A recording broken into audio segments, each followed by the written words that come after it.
Bonjour, je m'appelle Catherine Dumoulin et dans cette capsule, je vais présenter comment on fait une perspective ou un plan de nuit. Donc, je vais d'abord montrer la petite technique qui est assez simple et efficace, puis ensuite, je vais montrer quelques exemples de perspectives et de plans pour montrer en fait ce que ça peut donner. Alors, pour commencer, la perspective ou le plan de nuit, on fait ça à partir d'une perspective ou d'un plan de jour déjà complet.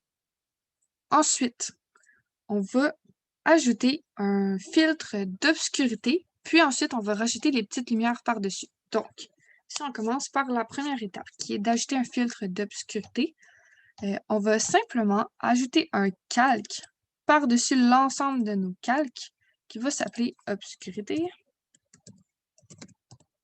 comme ça. Puis, ce calque-là, en fait, on va le dessiner en noir complet, en noir opaque, et sur l'ensemble du calque. Oups, mon opacité n'était pas à 100%. Et voilà. Ensuite, pour gérer l'intensité de l'obscurité du dessin, on va venir jouer avec l'opacité du calque au complet. Donc, dans la fenêtre des calques, toutes les petites options en haut, là, ça s'applique à l'ensemble du calque. Donc, nous, on va venir jouer avec l'opacité. Donc, mettons que je mets 40%. C'est peut-être encore un peu trop clair, donc je vais mettre 60. 60, c'est bien. Donc voilà, la première étape, elle est faite. Pour la deuxième étape, donc celle de mettre les petites lumières, on va rajouter un autre calque par-dessus celui de l'obscurité, puis on va l'appeler lumière, comme ça.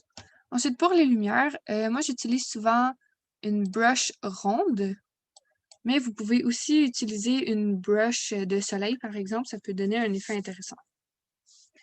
Mais pour cette fois-ci, je vais utiliser la ronde avec une dureté de 0%, parce que comme ça, le contour du rond est flou, donc il est estompé.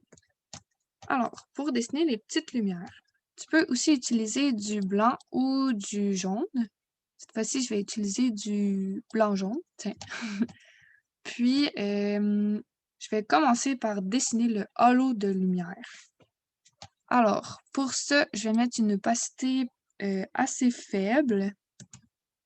Puis, je vais prendre une brush un petit peu plus grosse. Donc, ensuite, mettons qu'il y a des lumières en dessous du banc ici. Je vais juste venir dessiner le halo à l'endroit où il y a les lumières. Comme ça ici. Donc, ça, c'est bien. Ensuite, pour dessiner, en fait, la deuxième étape pour dessiner les lumières, c'est de dessiner la source de lumière. Donc, ça équivaut un petit peu à l'ampoule. C'est l'endroit où il va avoir une plus grande concentration de faisceaux lumineux. Donc, on va venir diminuer la taille du pinceau. Et on va venir augmenter l'opacité à 70. Oups. Comme ça. Puis, on va venir dessiner des petits points à tour de rôle, comme ça. Voilà. Donc, comme ça, on a nos petites sources de lumière et notre faisceau.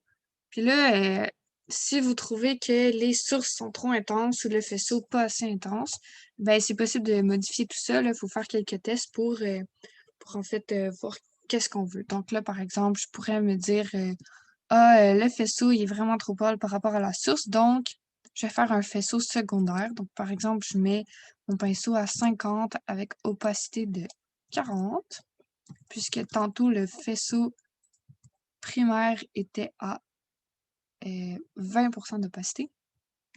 Là, je vais repasser un coup sur mes petites lumières, comme ça. Ça fait un peu plus estompé, là. Comme ça. Voilà. Ensuite, c'est aussi possible de retirer la lumière aux endroits qu'on veut pas que ce soit illuminé, là, pour peut-être faire un petit peu plus réaliste ou logique.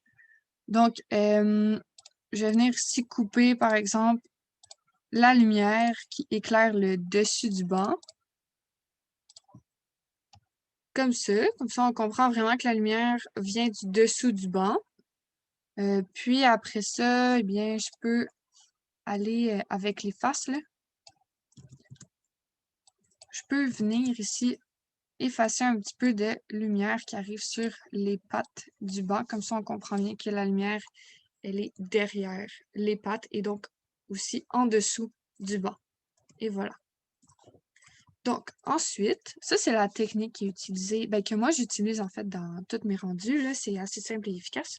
Donc, je vais vous montrer le résultat final pour cette vue-là qui est de style BD. Donc, ça donne ça ici. Ensuite, je vais vous montrer, ensuite, je vais vous montrer un autre projet, en fait, la perspective de jour versus de soir. Oups, vous avez vu le punch. Donc, ça ici, c'est la perspective de jour. Pour celle-ci, le crédit est à Chloé Asselin. Donc, de jour, bon, on voit l'ensemble des éléments, là, puis ce qu'il faut savoir ici, en fait, c'est que souvent, entre la perspective de jour et de soir, il faut enlever les ombrages parce que les ombrages ici, ils proviennent de la source lumineuse qui est le soleil, mais on s'entend que le soir, le soleil n'est plus là, donc la lumière déjà ne vient plus d'en haut, mais aussi les lumières sont beaucoup plus faibles, donc il n'y aura pas nécessairement d'ombrage, puis s'il y en a, ils vont être assez faibles. Donc, le soir, ça donne ça ici. Donc, c'est assez joli.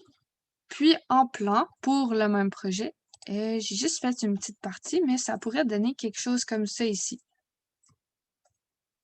Donc, en dessous des arbres, là, ici, c'est un peu moins intense. Puis sinon, bon, on voit toutes les petites lumières. Donc, voilà, c'est tout. Donc, si vous avez des questions ou si vous avez des commentaires, bien, on est ouvert à tout ça. Puis sinon, j'espère que vous avez apprécié. Puis, j'espère que vous allez avoir du fun aussi à tester tout ça. Merci.